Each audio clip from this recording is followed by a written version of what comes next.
Gente, boa tarde ou bom dia para ver quem aí já almoçou, mas boa tarde, bom dia. Estamos aqui, você já acostumado com essa minha entrada aqui com o programa já em andamento, mas é porque eu estou sozinho no jornal aqui agora. E hoje, para o JR Media, entrevistando aqui é o Érico Ignácio. É o nome maior, mas eu não decorei ainda. O Érico Ignácio, que é, ele até não gosta desse nome, gerente de saúde mental, né? Parece que ele que comanda a saúde mental nesse município, ele gerencia. E nós viemos aqui falar de um assunto, estou brincando, mas viemos falar de um assunto muito sério, né? Que esse mês agora, setembro, é um mês de prevenção contra o suicídio. Então a gente vai falar um pouco disso, o Érico vai contar um pouco para a gente aí, e para a gente conversar sobre isso, lembrando que se você estiver numa situação desanimada, liga, ou pensando, liga no CVV, por exemplo, 188, liga, tem pessoas para conversar, tem chat para conversar, então tem o que ser feito. O importante é valorizar a vida. Érico, boa tarde, tudo bem? Boa tarde, bem.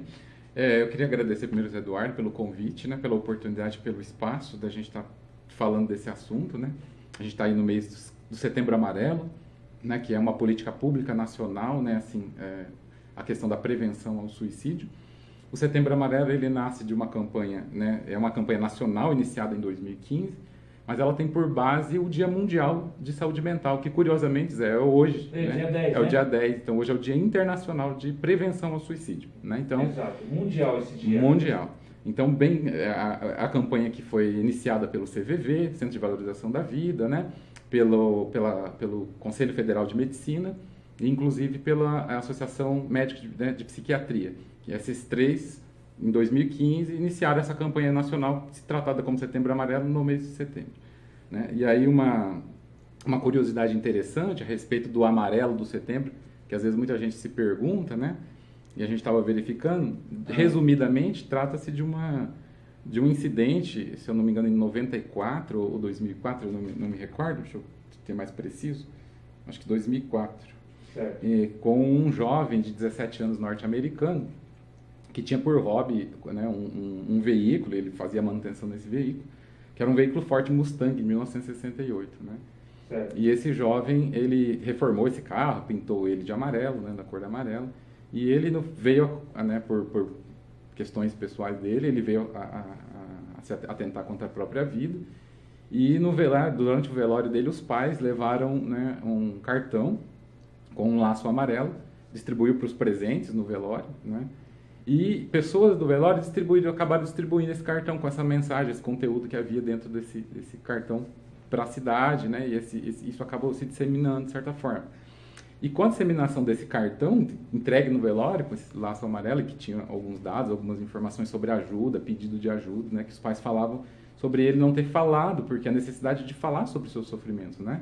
Ele tinha tido uma separação, ele não admitia, e foram descobrir depois que ele tinha um quadro depressivo também associado. Então, assim, o fato dele não se comunicar sobre aquele sofrimento, sobre aquela separação que ele teve com aquela pessoa, levou ele a esse ato, né? E a partir dali, pessoas passaram a ligar para esses pais, a partir daquelas cartas que foram entregues no velório, pedindo ajuda. Então, eram pessoas que também estavam com problemas e, lendo a carta, se sensibilizaram com a forma como os pais colocaram a situação e acabou se tornando um canal de ajuda, e aí ficou o amarelo como símbolo, né, nacional, mundial, em relação a isso, né? A gente precisa falar sobre suicídio? Precisa, né?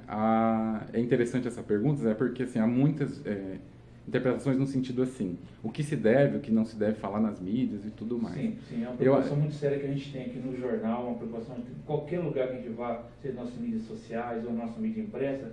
É uma preocupação muito séria que temos, né? A gente sempre procura entrar em contato com vocês, com o pessoal ali. O que temos que fazer? E seguimos a cartilha ali para poder realmente fazer um serviço de utilidade pública e não o contrário, talvez fazer um serviço, um desserviço. Né? Não, justo, eu acho que esse contato, né, é bem interessante, a gente até saber os caminhos que a gente vai, tem muita orientação, né, do Ministério da Saúde, do Conselho Federal de Medicina, esse respeito das comunicações a respeito disso. Mas falar do assunto é uma comunicação importante, é uma comunicação que vai levar informação para as pessoas que estão precisando nesse momento, né? Que às vezes estão com desesperança, com algum sentimento de tristeza, né? estão ali... Até da pandemia, da né? pandemia, né? A pandemia é uma situação bastante nova, Zé Eduardo, que trouxe, assim, que traz para nós, trabalhadores da saúde mental, assim, uma expectativa futura de bastante trabalho, sabe? Até porque nós vamos lidar com o reflexo de algumas coisas, né? O desemprego... As consequências, elas vêm depois, é isso? Depois. O reflexo aparece mais tarde. Assim, a gente não gosta de previsões alarmistas, até porque isso também não contribui, né, com o Setembro Amarelo nesse sentido. Mas o que a gente imagina é assim, né? A gente está vivendo um momento diferente, em que as pessoas mudaram suas rotinas, né? Mudaram seus hábitos saudáveis, de ir e vir, de confraternizar, né? Que a confraternização, o abraço, o calor familiar, né? O diálogo familiar sempre são muito importantes. Ao mesmo tempo, eu vejo uma grande oportunidade, porque eu acho que há bastante tempo a gente, em detrimento dos recursos de mídia, de celular, mesmo estando presentes, a gente estava bastante ausente um do outro, né? Havia muita conversa, muita publicação do que nós fazíamos enquanto família, enquanto rotina de passeio. Então, mas não havia pouca comunicação de sentimento, né? Das pessoas sentarem, falarem com a outra de como estão se sentindo, né? Aquelas velhas amizades que a gente tinha de se encontrar, de se divertir, de bater um bom papo, começaram a ficar com distanciamento. A gente se permitiu falar de longe, ou mandar um oi, ou mandar uma mensagem, ou às vezes olhar ali numa mídia social que a pessoa está ali e ponto, né? E de repente sai lá que, de repente, um exemplo, sai um falecimento da pessoa, você descobre depois de 5 meses que você não estava vendo teu amigo, né? E ele perdeu a vida porque eu não estava vendo. Lógico que na pandemia a gente não é permitido estar vendo nesse momento, mas eu acho que a pandemia trouxe exatamente essa reflexão de que as pessoas precisam estar mais próximas, que as famílias precisam se conversar mais, né? Que dentro da nossa casa a gente tem lá um adulto, um adolescente, um idoso, dentro do que é permitido agora. Existem uns grupos ali meio assim, alvo mesmo, né? Mais de riscos, geralmente, Sim, né? Sim, eu acho que acaba se submetendo mais à pressão o grupo de jovens, né? Que estão ainda entrando no mercado de trabalho, que ainda não experienciaram a vida em relação a relacionamentos, né? E que tem uma pouca mais dificuldade de lidar com as frustrações, né? Mas a gente coloca que sempre há caminho, né? E que sempre tem solução. Tem solução, e que o importante é fazer a busca da ajuda, né? Falar sobre a situação, sobre o problema, o que eu estou sentindo, né? O que eu estou sentindo por não conseguir o meu primeiro emprego, o que eu estou sentindo, né, na minha primeira desilusão amorosa, o que eu estou sentindo em relação a tudo isso, né? A pandemia, a não ver mais os meus amigos, a não sair mais, a não ir na escola, a não ir na escola, né? Não ver meus professores. Então, tudo isso, Eduardo, assim, a importância de falar. Conversar. Né? Conversar. A chave é conversar. Conversar, se abrir. E eu falo não só essa pessoa se abrir, mas quem está junto se permitir ouvir. Se permitir ouvir. Sem julgamento. Isso é o mais importante. Porque o julgamento, ele leva a consequências desastrosas. Porque se eu disser que é a falta, né? Vamos dar um exemplo. É a falta de fé, é a falta de, né? Enfim, falta se a gente, de apanhar, é frescura. Se eu ir por essa linha, eu vou empurrar mais essa pessoa para um abismo. Então, o importante é a gente saber escutar. E escutar a gente não precisa falar, a gente escuta. Escuta. Escuta. O CVV escuta. Né? Então, repare bem, vamos fazer uma pergunta para você agora, é o seguinte. A pessoa precisa falar, muita pessoa não fala, mas ao mesmo tempo ela demonstra. Ela não fala com palavras, mas ela demonstra, e esses sinais as pessoas, os familiares podem sentir e ver esses sinais, que ela está dando de certa maneira sem falar. Né? Existe isso também, né? Existe. Às vezes há uma dificuldade natural de comunicação. Um jovem tímido, um adulto tímido, que não se comunica, né? Que guarda muito para si, tem uma personalidade assim, é o jeito de ser dessa pessoa. Mas no dia a dia, mesmo tendo essa timidez para várias situações, a gente sabe que ela tem uma rotina que é normal, comum, dentro do normal. Se essa rotina passa a sair do normal, é uma ausência maior na reunião familiar, no almoço, né? Uma pouca comunicação que fazia deixa de ser feita. Tem frases também que a gente vê de vez em quando, né? Acabar com tudo isso. Sim. São gatilhos, né? Começa a deixar mensagens, né, assim, indiretas sobre o assunto. Às vezes nem sempre vai ter a mensagem, mas o comportamento, como você disse, bem lembrado, Eduardo, às vezes já é observável o comportamento. Mas mudança repentina de humor, comportamento. Né? Humor mais deprimido, né? Uma situação mais isolada. uma perca de apetite, uma perca de sono, ou uma sonolência excessiva, o contrário também, né? Eu acho importante observar que mudou a rotina dessa pessoa. Então, se a gente puder se aconchegar dela, falar com ela, trazê-la para perto, ouvi-la. Às vezes nós não vamos ter o instrumento técnico, que isso está para um profissional de psiquiatria, de psicologia, da saúde mental especializado. Mas, às vezes, o fato de ouvir já é 60% do passo de contribuir e ajudar para essa pessoa sair desse quadro de tristeza geral, né? Às vezes ela não está vendo uma solução para aquele problema que para ela está mergulhada nele. Mas ao falar para alguém, ela se escuta ao falar para alguém, desde que essa pessoa escute ela. Então ela vai se ouvir. E ao se ouvir, ela pode pensar em soluções ela mesma. E tem soluções, e tem saídas, né? Isso que é a mensagem que a gente quer deixar, que tem saídas e tem caminhos, né? Tem caminhos. Em Rolândia, Érico, o que a pessoa tem que fazer? Dá para ligar, obviamente, o CVV, que a gente já falou do 188, liga lá 188, mas também você, em Rolândia, nós temos um trabalho feito há muito tempo já do pessoal sobre isso, né? Exato. Assim, o CVV, ele é um serviço que fica online o tempo todo, disponível o tempo todo, né? Você pode fazer tanto a comunicação pelo 188, né? Sempre que necessitar, conversar, falar com alguém, é disponível o dia todo, né? E hoje, com o advento do celular, que a gente está com ele no bolso em todos os lugares, vamos dizer assim, é muito mais fácil se comunicar. Então, se eu estou num canto isoladinho e necessito conversar com alguém, liga no 88 para um desabafo, né? Vale, é um canal que pode dar um suporte 24 horas, né? E pode te tirar assim, de uma situação e te contribuir muito.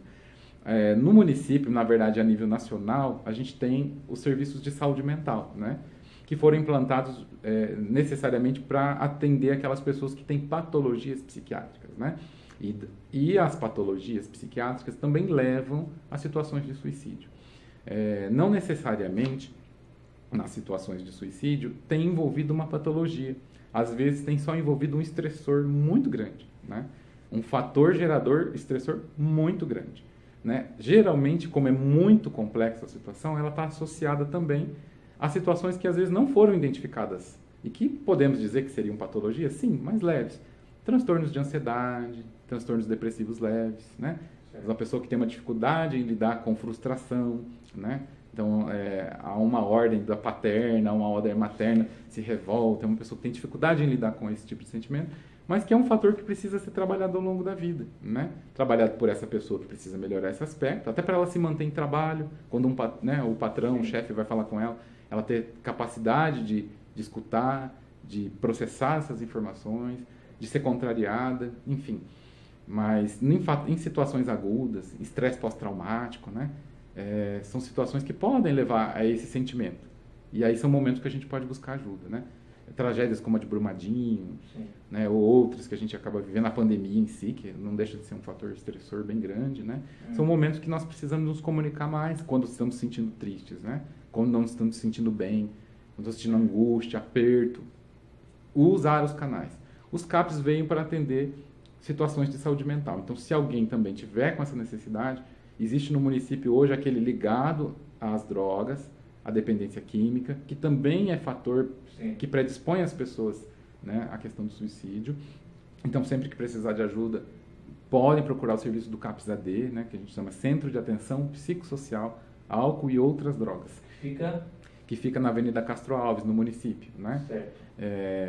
A pessoa pode fazer o contato, pode ir diretamente, né? Pode procurar via Unidade Básica de Saúde também, que vai fazer o encaminhamento, né? vai orientar. O UBS orienta, né? Orienta. A UBS é o ponto de partida do sistema de saúde, né? É onde eu acolho inicialmente qualquer situação de demanda de saúde. Inclusive essa situação. Inclusive essa. Ela pode ser falada para um médico, que vai ter todo o sigilo, que vai ter todo o acolhimento, para um profissional de enfermagem que faz a escuta, né? Até mesmo, às vezes, a comunicação disso pode ser feita para o agente de saúde que procurou. E o importante é que faça esse link rápido com a ajuda, com a escuta, com alguém que vai fazer a escuta. Se eu tenho um canal aberto dentro de casa, faça o canal aberto com a família, o quanto antes, e a família faça a escuta sem aquilo que você disse, sem julgamento, e que consiga levar o quanto antes essa pessoa para o apoio, para a ajuda, né? E não menosprezar qualquer sentimento que a pessoa tem. Não fazer o menosprezo, né? Escutar, valorizar o que aquela pessoa está falando e valorizar o que ela sente diante de uma situação que está acontecendo no lar. Talvez para a pessoa que está ouvindo, Mas o que tem o desemprego? Eu já passei por tantos, mas para aquela pessoa aquilo é um peso que não tem tamanho. É um peso diferente do nosso. Cada pessoa recebe a mesma situação de forma diferente, né? Então, um que se separou da esposa recebe de uma forma essa informação. Um sente que foi muito bom para a vida dele, para o casal. O outro não sente isso. Sim. Ele sente que é uma tragédia. Então, mas é a subjetividade de cada um e a gente tem que respeitar como cada um sente diante de cada situação, né? Valério, a gente ano passado a gente fez matéria, atrasado,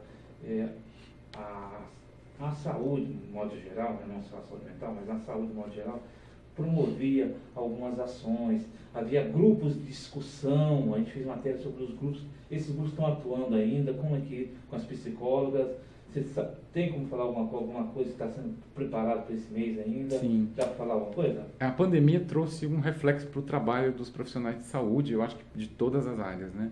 Mas nós da saúde sentimos bastante a questão, né? E a gente está tendo que se reinventar na pandemia.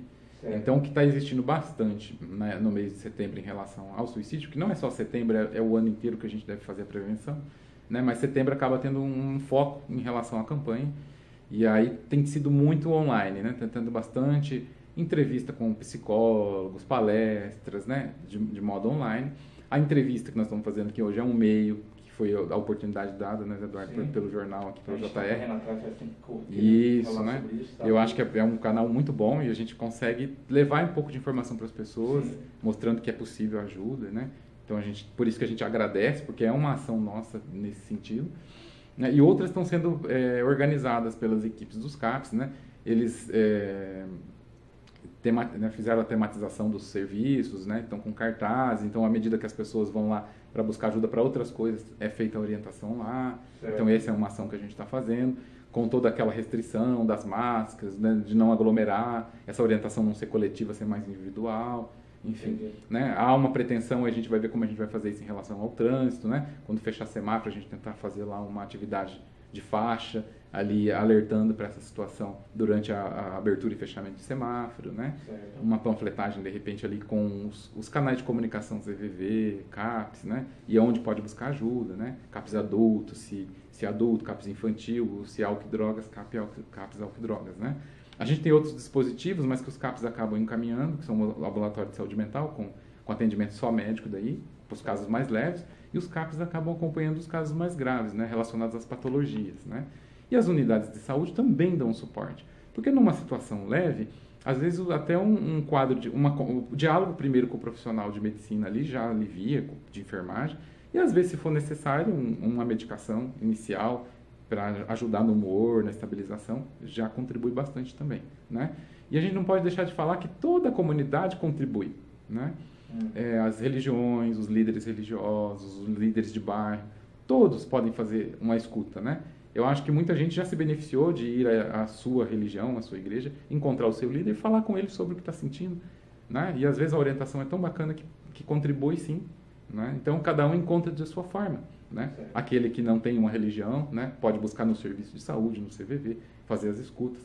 Para todos existe caminho, né? Para o ateu, para o religioso, para o não, basta... Para o agnóstico, basta falar sobre o assunto. Falar sobre a sua dor, falar sobre a sua angústia, né? Transmitir ela para alguém que possa fazer, né, usar os dois ouvidos e escutar. Isso é um benefício, é um remédio enorme, né? Acho que por isso que Deus deu uma boca e dois ouvidos, né? Para a gente poder escutar mais do que falar, né? Do que intervir, né? E os CAPs estão disponíveis, as unidades encaminham, né? A gente tem o CAPs adulto, 3906-1011, para quem desejar se comunicar, né?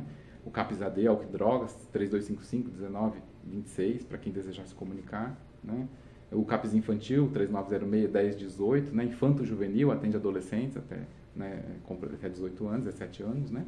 Então, em todos eles é possível contato, né? Um fica no Jardim Azteca, o CAPs infantil, na Guimarães Rosa 84, o CAPs adulto fica aqui no centro, Avenida Romário Martins, na 625, e o AD fica na Castro Alves, no 1821, se eu não me engano o número, me confundo um pouquinho. Mas fica na altura ali da onde era o Pizza em Casa, ali, como referência, né? Exato. Mas o apoio está em toda a rede de saúde, não só na rede de saúde, né? Eu enfatizo que a Secretaria de Assistência Social, os CRAS, os CREAS, né?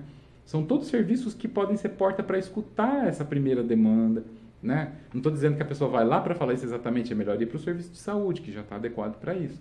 Mas se essa demanda está existindo, a gente sempre diz que a comunicação vai existir em quem a pessoa sentir confiança.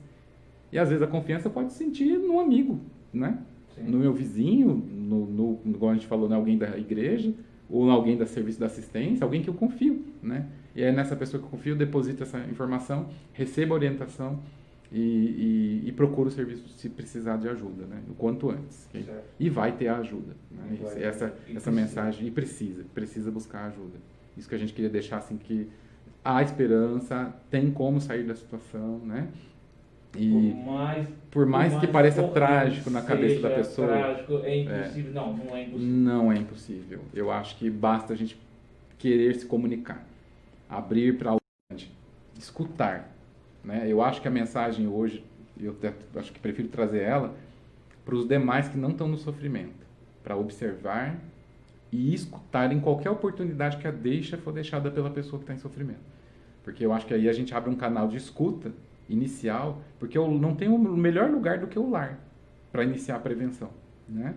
E a prevenção, ela pode ser no ambiente doméstico, como ela pode ser no ambiente de sociedade.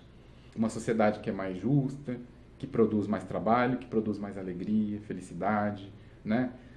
Quando você tem um bairro que começa a se envolver em caminhada, o vizinho que passa a ajudar o outro, né? Na pandemia a gente vê muitos idosos, por exemplo, se expondo nos lugares de risco, porque não tem quem faça por eles.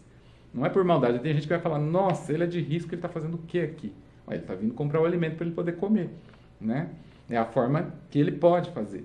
Mas se a gente tem um neto, tem um amigo, tem alguém que possa colaborar com essa pessoa, a gente pode se oferecer voluntariamente e dizer, eu posso buscar para... Legal, né? Que você falar disso, é que nós fizemos bem no início da pandemia ali, nós fizemos matéria sobre pessoas que foram às redes sociais e oferecendo, gente, eu me ofereço, quem quiser ir, grupo de risco que não puder ir, pode entrar em contato comigo que eu me ofereço para ir, para buscar alimento. Então, essas Sim. coisas que dão um que é da solidariedade, alento, né? dá alento, né? Porque é um momento tão difícil da humanidade, né, que a gente está passando, né, Zé? Eu acho que nada mais justo do que... eu acho que um caminho que a gente vai ter para a prevenção das diversas doenças e assim, é a solidariedade, assim. Eu acho que brota na pandemia a solidariedade, assim. A gente vê ações como essa que você está exemplificando. Claro que a gente ainda fica muito em alerta, porque há muitas pessoas mal intencionadas nessas questões, né? Claro. E a gente tem que tomar sempre o cuidado. Então é mais preferível, às vezes, o vizinho ali que você conhece, visível, né? Do que, às vezes, alguém que você não consiga checar se vai ter segurança nesse apoio, né? Mas para quem é vizinho, quem é do bairro, quem é da rua, né? Observa aquele idoso que está sozinho, que está ali, né? Que não tem ninguém que faça por ele. Eu falo, às vezes é uma ação que não precisa divulgar para ninguém, é uma ação simples, né? Às vezes eu estou indo buscar o meu pão e eu posso pedir, buscar o pão para aquela pessoa. Sim. E às vezes o fato de chegar perto e fazer isso para a pessoa, tirar ela num quadro, né? Ela tá lá isolada, triste naquele dia.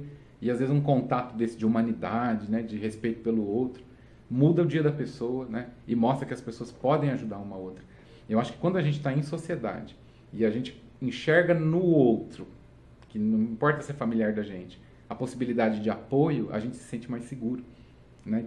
Então, se eu cair em miséria, porque eu perdi meu emprego, porque eu cheguei em situação de fome, e eu sei que a sociedade se organiza para ajudar pessoas assim, seja as igrejas com as marmitas, com as doações, ou o vizinho que faz isso, a gente sente que a sociedade é acolhedora. Então, o mundo passa a ser mais esperançoso para quem está em sofrimento, né? A gente acaba entrando em desesperança exatamente por ver muito egoísmo, né? Por ver muita falta de ajuda, né? Por ver muito preconceito. Então, quando eu me vejo numa situação de sofrimento, eu me amparo com uma sociedade que eu nunca vejo ajudando. Então, eu não vejo esperança. E aí me dá desespero, né? E aí eu não vejo solução. Mas quando a gente vê que tem canal de comunicação, que existe escuta humanizada, que a sociedade passa a mudar, porque a gente vai ter que mudar mesmo. É a gente olhar um pouquinho para o lado mesmo e enxergar que o meu colega, o meu vizinho não está bem nesse momento e que eu posso tirar um pouquinho de mim, seja dos meus ouvidos, não estou dizendo de bem material, estou falando, pode ser do tempo meu, né? Do meu tempo. 10 minutos, 5 minutos para ouvir, né? E uma coisa importante, Zé, que eu queria destacar, é que sociologicamente, houve estudos lá atrás, do sociólogo Emily Durkheim e outros, que tinham, curiosamente, assim, aspectos desse número ser mais elevado em regiões onde não tinha, em épocas frias, né, em países como Rússia, outros países assim, em que havia pouca insolação. Então, nos estudos sociológicos se remetia a isso, ao isolamento social, né, que se fazia, a não sair, né, a ficar mais recluso, enfim. Engraçado que estudos atuais, né, eu vou citar um profissional que eu acompanho bastante, que é o Dr. Cícero Galli Coimbra, que é um neurologista da Unifesp de São Paulo. Ele tem feito uma relação curiosa de aspectos de quadros depressivos e ansiosos com a carência de vitamina D, né, que é da luz solar. Sol. E aí explicaria talvez o estudo sociológico do Emílio Durkheim lá atrás, que relacionava não ao sol, mas ao fator, né, de isolamento que isso trazia. Mas aí ele traz que ele considera um hormônio, esse profissional da Unifesp. Aí ele não considera uma vitamina, ele considera um hormônio essencial à vida, né? Uhum. Então ele fala que também é um fator de proteção, de certa forma, né? Sair no ambiente solar, se expor, né? E principalmente no ultravioleta, 10, 15 minutos para também não danificar a pele. Mas ele fala que a absorção desse hormônio é importante para a saúde psíquica, né? Para várias questões do corpo. Você falando disso, né?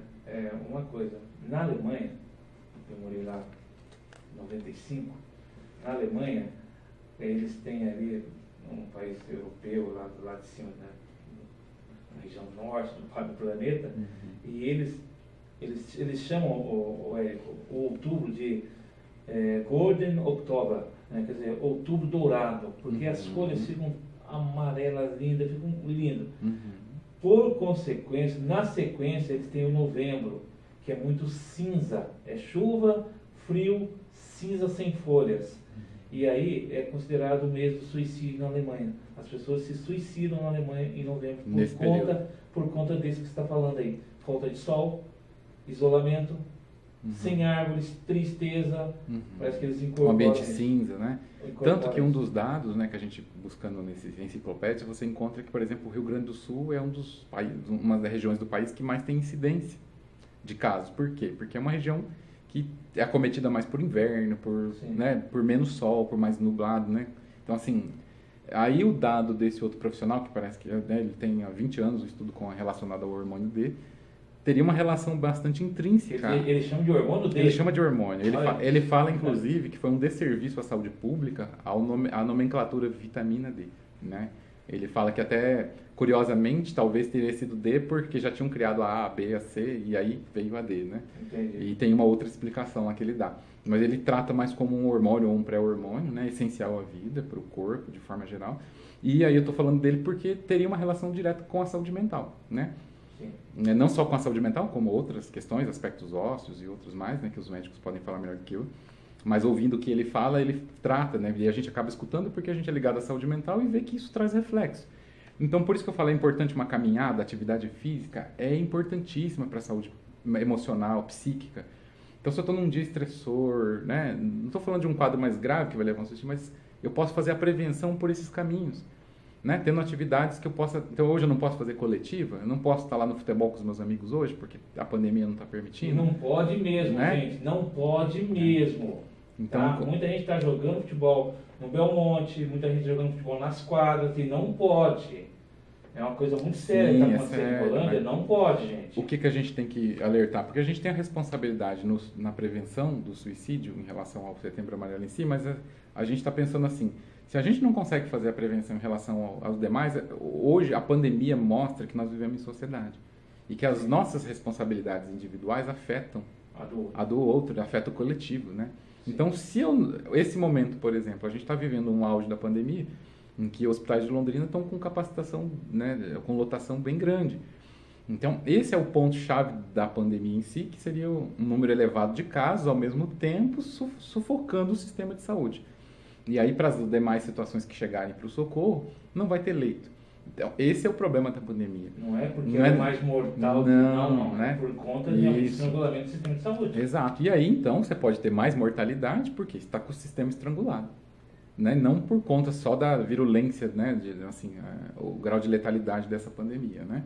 Porque outras pandemias, outras formas de óbito existem. E até é uma lei natural da vida o óbito, mas enfim. Mas algumas questões são preveníveis. Né? E a gente, como ser humano, é inteligente para usar nosso conhecimento para fazer a prevenção. né? Então, mas eu falo que a atividade física não deve deixar de ser feita com todos os cuidados que a pandemia exige, de isolamento, de distanciamento, porém serem feitas, né? Haver essa exposição ao sol, né? Então eu tenho um idoso lá que eu consigo manejar ele, colocar ele um pouco na situação solar, é importante para a saúde óssea, física dele, até para sair para um ambiente e respirar um ar diferente. Isso traz ânimo, isso traz uma situação boa, né? Certo. Então é importante isso e acho que a mensagem que a gente queria deixar é essa, no sentido de observar e ouvir. Observar e ouvir, principalmente aquele que está próximo. Observe um ao outro. Se a gente em casa observar um ao outro, a gente já está contribuindo enormemente para a prevenção ao suicídio, às situações assim. E aquele que está se sentindo, né, com necessidade de falar e não consegue, tente falar, encontre alguém para falar, alguém de confiança, fale, e aquele que vai escutar, escute, sem julgamento de valor e aberto a contribuir com a vida dessa pessoa, né? A vida vale muito a pena e a gente tem como sociedade muitas coisas para construir, né? Qualquer vida que seja perdida, seja na pandemia ou seja pela questão do suicídio, é um prejuízo de sociedade, porque vida não tem preço e a gente não sabe o que essa pessoa traria para o futuro do país. Sim. Né? Ela poderia ser um cientista, descobrir coisas, inovar coisas, né? Ser um futuro profissional de saúde, se investir.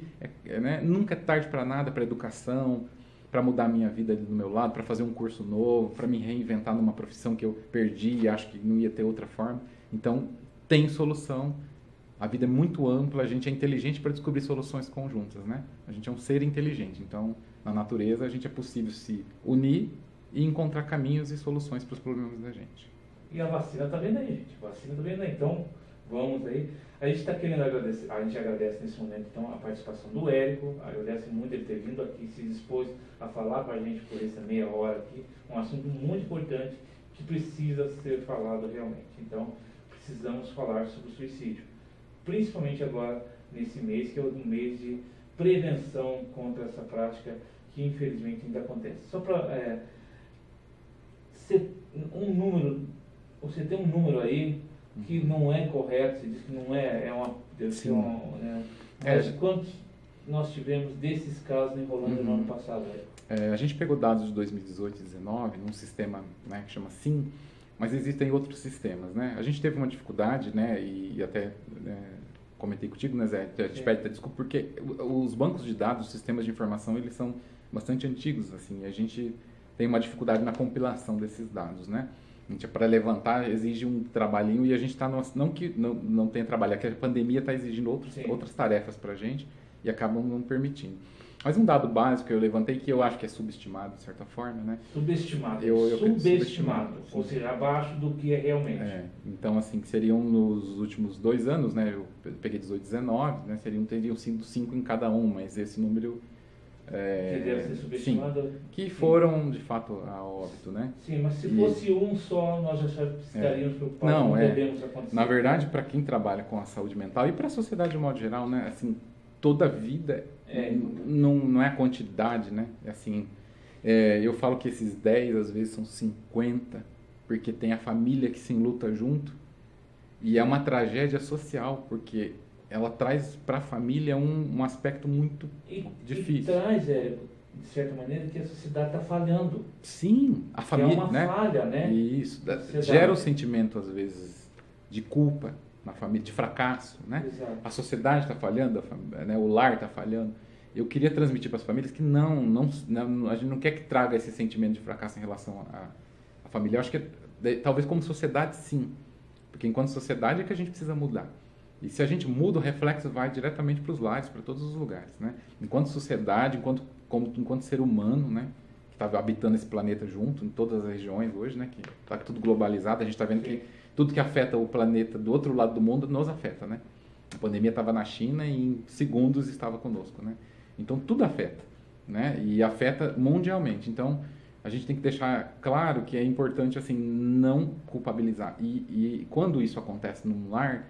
é desastroso porque não é uma vida, aquele ambiente perde a vida, né? Sim. De certa forma morre algo naquele ambiente. e é dolorido para o resto da vida. Então, a gente quer evitar esse coletivo, que é muito triste, né? Certo.